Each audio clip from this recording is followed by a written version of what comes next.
নমস্কার। আমরা ঈশাবাস্য উপনিষদ অর্থাৎ ঈশ উপনিষদে আলোচনা করছিলাম। আগের পর্যায়ে আমরা ঈশ উপনিষদের প্রথম শ্লোকটা আলোচনা করেছি। প্রথম শ্লোকটা কি ছিল? ঈশাবাস্যমিদং সর্বম যৎকিঞ্চু জগত্তাং জগৎ তেন ত্যক্তেন ভুঞ্জিথা মা গৃধঃ কস্য সিদ্ধানম। অর্থাৎ আমাদের জীবনচর্চার মূল চারটি মন্ত্র, মহাবাক্য, তাই নিয়ে প্রথম শ্লোক। শুধু জীবনচর্যার নয়, এ হলো আমরা আলোচনা করেছি যে সনাতন ধর্মের ভিত্তিপ্রস্তর, স্তম্ভ, তার উপরেই দাঁড়িয়ে আছে। এরপরে দ্বিতীয় শ্লোক, ঋষি পুরুষের দ্বিতীয় শ্লোক। দ্বিতীয় শ্লোকে প্রথম শ্লোকের উপরেই এক্সপ্যানশন, তারই বিস্তৃতি উনি করেছেন দ্বিতীয় শ্লোকে। কি বলছেন? বলছেন কুর্বন্নে এহ কর্মাণি জিজিবিষিত শতং সমাহ এবং তৈ নান্যথেতস্তি নকর্ম লিপ্যতে নরে। বলছেন কুর্বন্নে এহ কর্মাণি, কর্মাণি মানে কর্ম, সকল কাজকর্ম। উনি বলছেন, ঋষি পুরুষ বলছেন কি করা উচিত। বলছেন এইরকম ভাবে কর্ম করা উচিত। শুধু কর্ম করা উচিত তাই নয়, জিজিবিষেদ শতং সমাহা, এইরকম ভাবে কর্ম করে আমরা যেন 100 বছর সুস্থ আনন্দময় জীবন যাপনের ইচ্ছা পোষণ করি। মনের ভেতরে আমাদের যেন সেই তীব্র ইচ্ছাটা থাকে। কিভাবে? এইভাবে কর্ম করে। কুর্বন্নে এহ কর্মণে, কিভাবে কর্ম করে সেইটা আগের শ্লোকে বলা হয়েছে।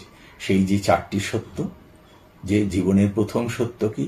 প্রথম সত্য হলো ঈশাবাস্যমিদং সর্বম, সবার মধ্যে ঈশ্বর সমানভাবে অন্তরাত্মায় অবস্থিত রয়েছেন। সমস্ত কিছুর মধ্যে, শুধু যে জীবের মধ্যে আছেন তা নয়, মানুষের মধ্যে আছেন তা নয়, প্রতিটি জীবের মধ্যে আছেন, প্রতিটি বস্তুর মধ্যেও ঈশ্বর রয়েছেন। তো প্রত্যেকের মধ্যে ঈশ্বর যে অবস্থান করছেন সেই সত্যকে জেনে জীবনের পথে চলে। কুর্বন্নে এহ কর্মে, সেটা জেনে কর্ম করা, সেটা জেনে কর্ম করা, অর্থাৎ আমার কর্মের ভেতরে যেন সেই ভাবটা থাকে। আমি যার সঙ্গে যেমন ব্যবহার করছি, মনে করছি ঈশ্বর যেন সেই রূপে এসেছেন। আমার সন্তান যেন মনে করব যে god has come to play with me as my child. God has come to play with me, live with me as my wife. ঈশ্বর সেখানে সবার ভিতরে, যে শত্রু সেখানে ঈশ্বর শত্রু হয়ে আমার সামনে উপস্থিত হয়েছেন। তার শত্রু যদি হয় আরেকজন মিত্র, তার সেও ঈশ্বর, তার মধ্যেও ঈশ্বর আছে। তাহলে শত্রু আর মিত্র দুজনেই তো ঈশ্বর। তাহলে কি ঋষি পুরুষ বলতে চাইছেন যে শত্রু আর মিত্র দুজনের সঙ্গে আমি ব্যবহারিক জীবনে সমান ব্যবহার করব? তা নয়। ব্যবহারিক জীবনে যা উপযুক্ত ব্যবহার তাই করব।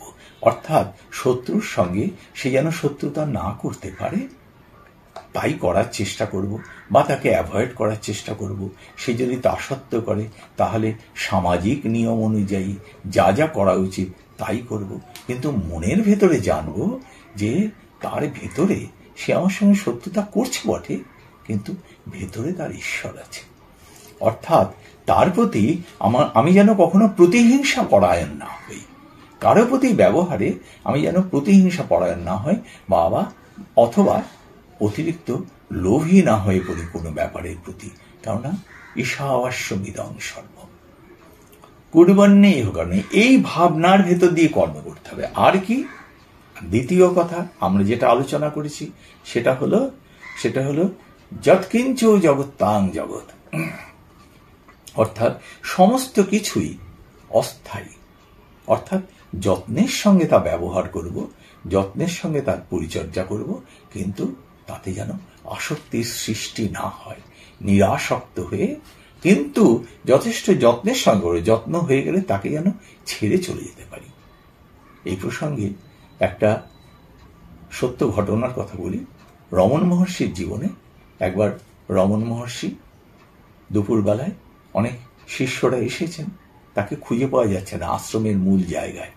খুঁজতে খুঁজতে দেখা গেল রমণ মহর্ষি সেই আশ্রমে যে রান্নাঘর তার পেছনে বারান্দায় বসে আরো কয়েকজন শিষ্যের সঙ্গে ওই শাল পাতা বা পাতা দিয়ে খাওয়ার যে পাত্র তৈরি করে সেইগুলো কাঠি দিয়ে তৈরি করছেন। তখন সবাই এসে মহর্ষি বলে, কি ভগবান, মহর্ষিকে ভগবান বলতো সবাই, ভগবান আপনি কি সামান্য কাজ আপনি করছেন, আমরা করি। মহর্ষি তখন বললেন যে না, এটা সামান্য কাজ নয়, এই যে পাত্র তৈরি করছি এই পাত্র উপরে আমরা অন্ন গ্রহণ করব, যে অন্নের দ্বারা আমাদের জীবন চলছে, জীবনের প্রাণস্বরূপ সেই অন্ন এই পাত্রেই আমরা গ্রহণ করব। সুতরাং খুবই যত্নের সঙ্গে, খুবই দক্ষতার সঙ্গে এটা তৈরি করতে হবে। কিন্তু এর প্রতি মায়া রাখলে চলবে না। খাওয়া হয়ে যাবে, তখন আসক্তি ত্যাগ করে একে ফেলে দিতে হবে। তাহলে এই যে ঈশাবাস্যমিদং সর্বম, এই মহাবাক্যের প্রয়োগটা এই ক্ষেত্রে কিভাবে করব? শত্রুর প্রতি প্রতিহিংসাটা থাকবে না। ব্যবহারিক জীবনে সামাজিক নিয়ম অনুযায়ী বা পারিবারিক নিয়ম অনুযায়ী, দেশের নিয়ম অনুযায়ী শত্রুর সঙ্গে যেমন ব্যবহার করা উচিত নিজেকে প্রোটেক্ট করার জন্য, তাই করতে হবে। আমাদের শুধু দেখতে হবে যে শত্রুর মধ্যে ঈশ্বর আছে, আমার মনের মধ্যে যেন প্রতিহিংসার জ্বলনটা না থাকে। শুধুমাত্র শত্রুতা নিবারণের জন্য বা তাকে শিক্ষা দেওয়ার জন্য যেটুকু করার দরকার, খারাপ ব্যবহার বা রূঢ় ব্যবহারের দরকার, শাস্তিমূলক ব্যবহারের দরকার বা প্রতিরক্ষামূলক ব্যবহারের দরকার, আমরা সেটাই করব। এইটা হলো ঈশাবাস্যমিদং সর্বমের ব্যবহার। বলছেন কুর্বণ্যে ইহকর্মাণি জিজীবিষেৎ শতং সমাহ। কুর্বণ্য মানে এইভাবে কর্ম করে। তাহলে দ্বিতীয় মহাবাক্য অনুযায়ী যৎকিঞ্চ জগত্তাং জগৎ, সেইটাকে ফলো করতে হবে, সেইটা মনে রেখে ব্যবহার করতে হবে। অর্থাৎ আমার ব্যবহারের মধ্যে এমন কিছু থাকবে না যে চিরকাল এইটাই আমার বলে আঁকড়ে ধরার মতো যেন ব্যবহারটা কখনো না হয়। কারোর সঙ্গে ভাইয়ে ভাইয়ে ঝগড়া হচ্ছে, আমরা এমন ঝগড়া করি বছরের পর বছর, দশকের পর দশক ধরে কোর্টে কেস হয়, মামলা মোকদ্দমা চলে, মারপিট ঝগড়াঝাটি চলে, কিন্তু না আমরা থাকবো না আমাদের সম্পত্তি থাকবে। ঋষিপুরুষ বলছেন এই দ্বিতীয় মহাবাক্য অনুযায়ী জীবন চালাতে হলে মনে রাখতে হবে যে কোনো কিছুই চিরস্থায়ী নয়, সেগুলো স্বল্পস্থায়ী। সুতরাং তার প্রতি আমাদের ব্যবহার, আমাদের আকর্ষণ যেন এমন ভয়ঙ্কর তীব্রতা ধারণ না করে। এই ভয়ঙ্কর তীব্রতা থেকেই শত্রুতার সৃষ্টি হয়, অশান্তির সৃষ্টি এবং যুদ্ধ বিগ্রহ মারপিট ঝামেলা সব এখান থেকে সৃষ্টি হয়। সামাজিক এবং আন্তর্জাতিক ক্ষেত্রে আমাদের যে পরম দুঃখ শোকদায়ক অবস্থা, দুঃখের অবস্থা, বিপদের অবস্থার সৃষ্টি হয়, সেটা সৃষ্টি হয় কেন? কেননা আমাদের ভাবের মনের ভেতরে এই ভাবটা প্রতিষ্ঠিত নয় সাধারণভাবে, যে যৎকিঞ্চ জগত্তাং জগৎ। আমাদের মনের ভেতরে ভাবটা এরকম যেন সবই চিরকাল থাকবে। যদি এই ভাবটা মনের ভেতরে থাকে, প্রতিষ্ঠিত থাকে, ঋষিপুরুষ বলছেন যে তাহলে কখনোই আমরা এমন খারাপ কাজ করতে পারবো না। আমরা ঠিক ভালোভাবে কাজ করব। যে কাজ করলে কি হবে না, বলছেন এবং তো এই নান্যথেত অস্তি নকর্ম লিপ্যতে নরে, এরকম কাজ করলে আমাদের বন্ধনের সৃষ্টি হবে না। তা আমরা সেই কি এরকম করলে এই বন্ধনের সৃষ্টি হবে না, সেই ব্যাখ্যায় আসার আগে বলি এই আরেকটা কি যে আমরা আলোচনা করলাম তৃতীয় অঙ্গ সেই প্রথম শ্লোকে, যে তেন ত্যক্তেন ভুঞ্জিথা, অর্থাৎ আমাদের যা কিছু সম্পদ ঐশ্বর্য তা যেন আমরা ত্যাগের সঙ্গে ভোগ করি। ঋষিপুরুষ বলছেন এই ভাবনা থেকে যদি জীবনচর্যা হয় তাহলে কি হবে, এই কুর্বণ্যে ইহকর্মাণি, এইভাবে যদি আমরা কর্ম করি, অর্থাৎ আমাদের কর্ম করার সময়ে আমাদের মনের ভেতরে যদি এই ভাবনাটা দৃঢ় সংবদ্ধ হয়, আমরা যদি এই ভাবনায় প্রতিষ্ঠিত হই, তাহলে আমাদের কর্মটা সুকর্ম হবে, কর্মটা কল্যাণজনক হবে। আমরা আমাদের ঐশ্বর্য ভাগ করে ভোগ করব এবং ঐশ্বর্য ভোগ করার সময় আমাদের তার প্রতি কোনো রকমের আসক্তি থাকবে না। তীব্র আসক্তি থেকেই দুঃখের উৎপত্তি। আসক্তি থেকে আমরা সেই গীতাতে পড়েছিলাম, ধ্যায়েন বিষয়ান পুংসু সঙ্গস্তিষু উপজায়তে সংঘাত সংজায়তে কামঃ কামাৎ ক্রোধ বিজায়তে ইত্যাদি ইত্যাদি, যে সেই তীব্র কামনার থেকেই আমাদের ক্রোধের উৎপত্তি হয়। যখন সেই কামনা ফলপ্রসূ না হয় তখন কামনাতে ক্রোধের উৎপত্তি হলে আমাদের চিত্তে বিভ্রান্তি ঘটে, স্মৃতি বিভ্রম হয়। স্মৃতি বিভ্রম হলে আমাদের বুদ্ধি কলুষিত হয়, ইন্টালেক্ট ক্যানট অপারেট প্রপারলি। তাহলে কি হয়? বুদ্ধি নাশ হয়, অকল্যাণ হয়। তো ঋষি পুরুষ বলছেন, যদি আমরা সেই আসক্তি ত্যাগ করে আমরা যদি অন্যের সঙ্গে ভাগ করে, যতদূর সম্ভব ভাগ করে আমরা আমাদের সম্পদ ঐশ্বর্য ভোগ করি, তাহলে সার্বিক কল্যাণ হয় সকলের, নিজেদের এবং অন্যদের। আর কি শেষটা বলছেন যে যে না মা গৃধা কস্য সিদ্ধরম, যাদের কাছে সম্পদ কম আছে তাদের মধ্যে যেন আমাদের মধ্যে যেন লোভের সৃষ্টি না হয়। কম আমাদের কোনো কিছু হতেই পারে, আমরা হয়তো একটা জিনিস আমরা অনেক কিছু পেয়েছি, এমন তো হয় আমাদের মানুষের জীবনে। আমরা সবসময় দেখি যে আমি হয়তো কর্মজীবনে খুব উচ্চ পদে প্রতিষ্ঠিত হয়েছি, কিন্তু আমার হয়তো পারিবারিক জীবনটায় আমি সেই সাফল্য পাইনি। হ্যাঁ, আবার অনেকে কর্মজীবনে সাফল্য ঠিক মতো পেলেন না, ব্যবসায় ঠিক মতো সাফল্য পেলেন না, কিন্তু পারিবারিক জীবনে খুব সাফল্য পেলেন। এরকম কোনো না কোনো জায়গায় আমাদের কিছু কমতি থেকেই যায়। সবারই কিছু না কিছু থাকে। খুব ভাগ্যবান তারা হয়তো বলতে পারেন যে হ্যাঁ, আমরা সব দিকেই যথেষ্ট পেয়েছি, সে খুব ভালো কথা, এবং তাদের সংখ্যা খুব কম। অধিকাংশ মানুষেরই জীবনের তো অজস্র অঙ্গ রয়েছে, অজস্র দিক আছে, কোনো না কোনো দিকে আমাদের কিছু কিছু কম থেকে যায়। কম যেখানে থাকে সেখানে যেন অন্য কারো যার সেটা বেশি আছে সেইটার প্রতি আমরা যেন লোভী না হই। অর্থাৎ লোভ করা মানে আমার যে এনার্জি, আমার যে চিন্তার শক্তি, ভাবনা, সেটাকে ওইখানে ব্যয় করা। আর ওইখানে ব্যয় করলে কি হবে? আমার বিশ্রাম ঠিক হবে না, নিদ্রা ঠিক হবে না, শরীরের স্নায়ুগুলো অত্যন্ত পরিশ্রান্ত থাকবে, শারীরিক মানসিক সব দিকের অকল্যাণ। সেইখানে আমাদের ঋষি পুরুষের সেই যে প্রথম শ্লোকের কথা, মা গৃধ কস্যজন্ম, অর্থাৎ সেই আমাদের যে শক্তি, চিন্তার শক্তি, কর্মের শক্তি, সেটা শুভ দিকে ব্যয় করতে হবে। আরও আমাদের সম্পদ অর্জনের জন্য রাইটিয়াস ম্যানারে ঠিকভাবে ব্যয় করতে হবে, তবে সমাজের কল্যাণ হবে। কি বলছেন?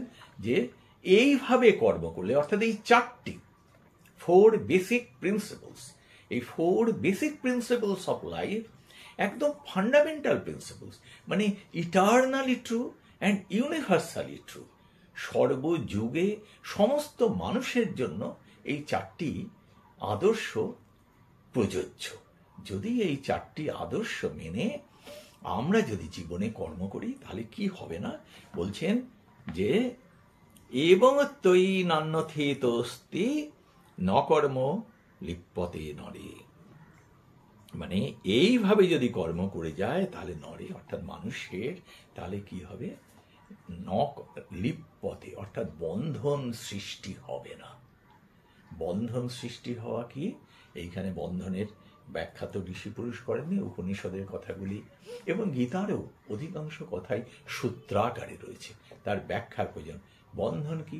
বন্ধন হচ্ছে আমরা যে কাজই করি না কেন সেই সমস্ত কাজেরই একটি প্রতিক্রিয়া আছে, প্রতিটি ক্রিয়ার একটি প্রতিক্রিয়া আছে। এই প্রতিক্রিয়াগুলো, এই কাজগুলো আমরা যখন করি, যদি তার মধ্যে আশা আকাঙ্ক্ষা এই সমস্ত থাকে, তাহলে সেই প্রতিক্রিয়াটা আমাদেরকে আবার সেইটা ভোগ করার জন্য আমাকে অপেক্ষা করতে হবে, আমাকে বেঁধে ফেলে। হ্যাঁ, আমি একটা খারাপ কাজ করলে আমাকে তার জন্য ফলভোগ করতেই হবে। এই বিশ্ব জগৎ হচ্ছে পুরো গাণিতিক নিয়মে আবদ্ধ, অ্যাবসলিউট গাণিতিক নিয়মে আবদ্ধ।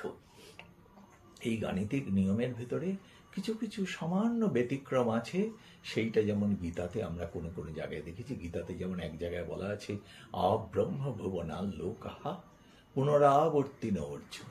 মানে হে অর্জুন, সারা বিশ্বের যা কিছু আছে সবই as a matter of rule cyclical অর্ডারে ঘুরছে, পুনরাবর্তন হচ্ছে। কিন্তু সেখানে একটি এক্সেপশন আছে। এক্সেপশনটা কি? মামুপেত্য কৌন্তেয় পুনর্জন্ম ন বিদ্যতে। অর্থাৎ তুমি যদি আমাকে আশ্রয় করো, আমাকে মানে সেই পরম চৈতন্য সত্তাকে আশ্রয় করো, তাহলে ই উইল ট্রান্সেন্ড দিস সাইকেল। এইখানে ঋষি পুরুষ সেই কথা বলছেন। বলছেন এই যত কর্ম আমরা করি না, সব কর্মই একটা রিয়াকশন তৈরি করে। সেই রিয়াকশনে আমরা বাধা পড়ে যাই, আমাদেরকে আবার সেই কর্মের ফল ভোগ করতে হয়। সুকর্মেরও ফল ভোগ করতে হয়, দুষ্কর্মেরও ফল ভোগ করতে হয়। কিন্তু আমরা যদি দুটি ফলভোগের বাইরে যেতে পারি, তাহলে আমরা পরম চৈতন্য সত্তার দিকে হতে পারি। আর আমাদের তাতে কি হয়? তাতে সার্বিক কল্যাণ হয়।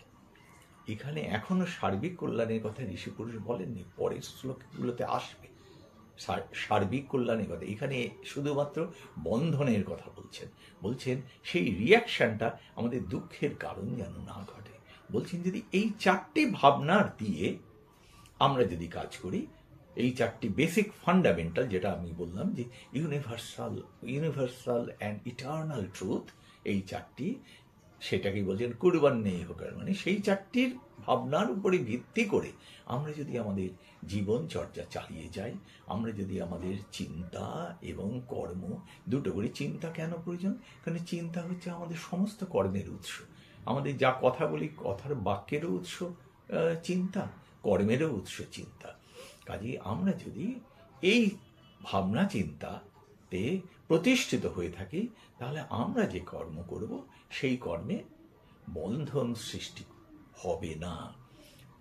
এইখানে ঋষি পুরুষ আর একটি কথা বলেছেন, গুরুত্বপূর্ণ কথা। সেইটা ঋষি পুরুষ কনফার্মড উইথ কনভিকশন বলছেন, এবং তৈ নান্যথেত অস্তি ন অন্যথা অস্তি। মানে ঋষি পুরুষ তার অভিজ্ঞতায়, তার উপলব্ধিতে বলে দিচ্ছেন, there is no other way. আর কোনো রাস্তা নেই। কি রাস্তা নেই? না বন্ধনকে এড়িয়ে যাওয়ার, কর্মবন্ধন এড়িয়ে যাওয়ার there is no other way. এই চারটি বেসিক প্রিন্সিপাল অনুযায়ী কর্ম না করলে আমাদের আর কোনো পথ নেই। হাজার হাজার বছর আগের ঋষি পুরুষের এই যে উপলব্ধি, হাজার হাজার বছর ধরে আরো হাজার হাজার ঋষি পুরুষ, অবতার পুরুষ, সবাই এই সত্যকে সত্য বলে প্রমাণ করে গেছেন তাদের জীবন দিয়ে, এবং একই কথা বলে গেছেন যে এই যে ঋষি পুরুষের কনভিকশন এবং আমাদেরকে সাবধান বাণী, এবং তৈ নান্যথেত অস্তি, আর কোনো রাস্তা নেই। এই চারটি হলো একমাত্র পথ। এই চারটি পথকে একসঙ্গে মিশিয়ে কনসলিডেট করে অন্য উপনিষদে বলা হয়েছে একটা কথা। অন্য উপনিষদ কি বলে? শ্বেতাশ্বতর উপনিষদে আমরা দেখবো, যখন আসবো আমরা পরে, যখন অন্য শ্বেতাশ্বতর উপনিষদ, সেখানে ঋষি পুরুষ বলেছেন যে